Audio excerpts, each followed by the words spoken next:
സാറേ, 2026 തെരഞ്ഞെടുപ്പുമായി ബന്ധപ്പെട്ട് പല സർവേകളും വരുന്നുണ്ട്. അതിലെല്ലാം UDFനാണ് ഒരു മുന്നേറ്റം പ്രവചിക്കുന്നത്. ഒരു UDFന്റെ മുഖ്യമന്ത്രി ഉണ്ടാകുമെന്ന് പറയുന്നുണ്ട്. അങ്ങനൊരു സാഹചര്യമുണ്ടോ ഇപ്പോൾ കേരളത്തിൽ?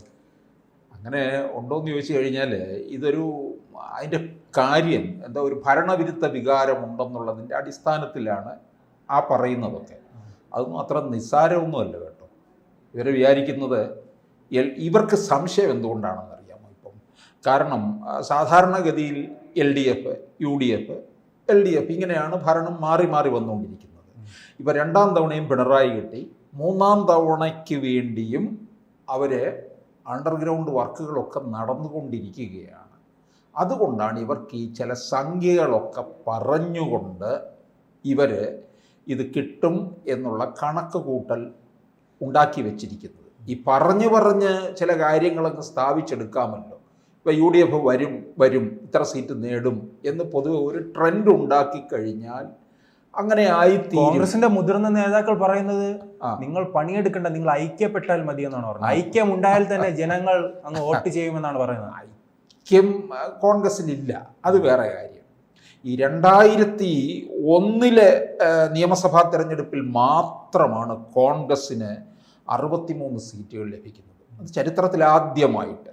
പിന്നെ തൃശ്ശൂർ മുതൽ തിരുവനന്തപുരം വരെയുള്ള മധ്യ തെക്കൻ കേരളത്തിൽ കോൺഗ്രസ്സിനുണ്ടായിരുന്ന ഒരു വലിയൊരു പെർഫോമൻസ് ആയിരുന്നു ആ 2001 ആ 9 ജില്ലകളിൽ നിന്നായിട്ട് അന്ന് ഇടതുമുന്നണിക്ക് ലഭിച്ചത് കഷ്ടിച്ച് 13 സീറ്റുകൾ മാത്രമായിരുന്നു.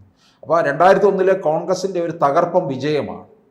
അത് ഓർത്തുകൊണ്ടാണ് VD സതീശൻ ഈ 63 എന്ന സംഖ്യ പറഞ്ഞിരിക്കുന്നത്. ഇപ്പം കഴിഞ്ഞ തെരഞ്ഞെടുപ്പിൽ തന്നെ കോൺഗ്രസിന് 5000-നും 10,000-നും താഴെ വോട്ടുകൾക്ക് നഷ്ടപ്പെട്ട ചില മണ്ഡലങ്ങൾ തിരിച്ചു പിടിച്ചാൽ 61 സീറ്റുകൾ എന്ന ലക്ഷ്യം നേടുമെന്നാണ് ഇവർ അവകാശവാദം. 5000-നും 10,000-നും വോട്ടുകളുടെ വ്യത്യാസത്തിൽ.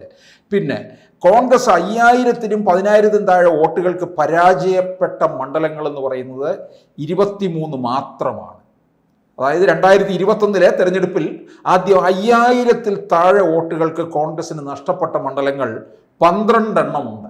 1 കണ്ണൂര്, 2 നാദാപുരം, 3 നിലമ്പൂർ, 4 തവന്നൂർ, 5 തൃത്താല, 6 തൃശ്ശൂർ, 7 കുന്നത്തുനാട്, 8 പീരുമേട്, 9 റാന്നി, 10 അടൂർ, 11 കുന്നത്തൂർ, 12 കൊല്ലം. ഈ 12 ഇടങ്ങളിലാണ് 5000-ൽ താഴെ വോട്ടുകൾക്ക്. അവരുടെ പ്രതീക്ഷ ഇത് ഈസി ആയിട്ട് നമുക്ക് തിരിച്ചു പിടിക്കാം എന്നാണ്. ഇനിയും 10,000-ൽ താഴെ വോട്ടിന് നഷ്ടപ്പെട്ട മണ്ഡലങ്ങൾ എന്ന് പറയുന്നത് 11 എണ്ണമാണ്. മാനന്തവാടി, കൊയിലാണ്ടി, വൈപ്പിൻ, കോതമംഗലം, ദേവികുളം, അരൂര്, ചേർത്തല, കായംകുളം, കോന്നി, തിരുവനന്തപുരം, അരുവിക്കര. ഈ മണ്ഡലങ്ങൾ വലിയ പോരാട്ടത്തിലൂടെ തന്നെ കോൺഗ്രസ് തിരിച്ചു പിടിച്ചു എന്ന് കരുതുക. അങ്ങനെയാണെന്നുണ്ടെങ്കിൽ ഇപ്പോൾ കയ്യിലുള്ളത് കോൺഗ്രസിനുള്ളത് 40, അത് UDF മൊത്തത്തിൽ കോൺഗ്രസിനുള്ളത് 21 സീറ്റ്. ഈ പറഞ്ഞ 5000-നും 10,000-നും താഴെയുള്ളത് വെച്ച് പറയുമ്പോൾ 12, 11, ഈ 21 ഇതെല്ലാം കൂടെ ചേരുമ്പോൾ എത്ര വരും? 44 മണ്ഡലങ്ങളെ ആകുന്നുള്ളൂ. ഇനിയും താനൂര്, കുറ്റ്യാടി തുടങ്ങിയ മണ്ഡലങ്ങൾ കേവലം 1000 വോട്ടിന് താഴെ ഭൂരിപക്ഷത്തിലാണ് ലീഗിന് നഷ്ടപ്പെട്ടത്. അത് ചിലപ്പോൾ ലീഗിന് തിരിച്ചു പിടിക്കാൻ കഴിയും ഇപ്പോഴത്തെ പ്രത്യേക സാഹചര്യത്തിൽ. പിന്നെ ചവറയിലെ ഷിബു ബേബി ജോൺ തോറ്റത്, ചവറയിലെ ഡോക്ടർ വിജയൻ പിള്ളയാണ് അവിടുത്തെ MLA ഇപ്പോൾ.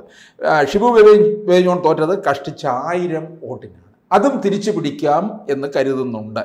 പിന്നെ ലീഗിൻ്റെ കയ്യിൽ ഇപ്പോഴുള്ള മണ്ഡലങ്ങൾ, പിന്നെ അവർ ജയിക്കാൻ സാധ്യതയുള്ള ഒരു 3-4 മണ്ഡലങ്ങളും കൂടെ കേരള കോൺഗ്രസിൻ്റെ മണ്ഡലങ്ങൾ, നമ്മുടെ കേരള കോൺഗ്രസിൻ്റെ ജോസഫ് ഗ്രൂപ്പും ഒക്കെ ഉള്ളവർ, അവരുടെ മണ്ഡലങ്ങളൊക്കെ ചേർത്ത് വെച്ചാലും ഈ അവസ്ഥയിൽ 70 കടക്കാൻ എളുപ്പമല്ല.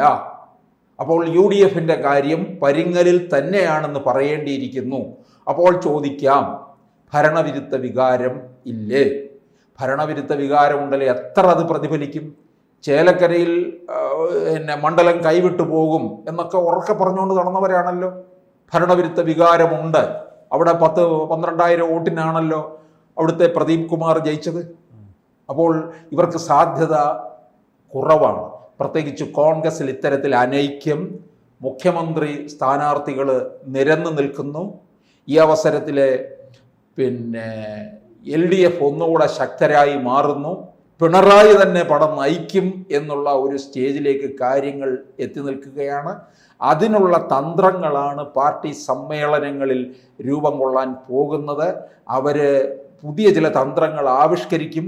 ലീഗിന് ഏതെങ്കിലും തരത്തിൽ ഒന്നുകിൽ പിളർപ്പുണ്ടാക്കുക, ആ തരത്തിലേക്ക് കാര്യങ്ങൾ മാറിയിട്ട് അവരെയും കൂടി ഇങ്ങോട്ട് കൊണ്ടുവരാനുള്ള സാധ്യതയിലേക്കും കാര്യങ്ങൾ മാറുന്നു എന്നുള്ളതാണ്. അപ്പോൾ ലീഗിനെ സംബന്ധിച്ചിടത്തോളം നമ്മൾ എപ്പോഴും പറയാറുള്ളതാണ്, എല്ലാവർക്കും അറിയാവുന്ന കാര്യവുമാണ്, ലീഗിന് ഇനി ഒരു വട്ടം കൂടി ഭരണമില്ലാതിരിക്കാൻ സാധ്യമല്ല.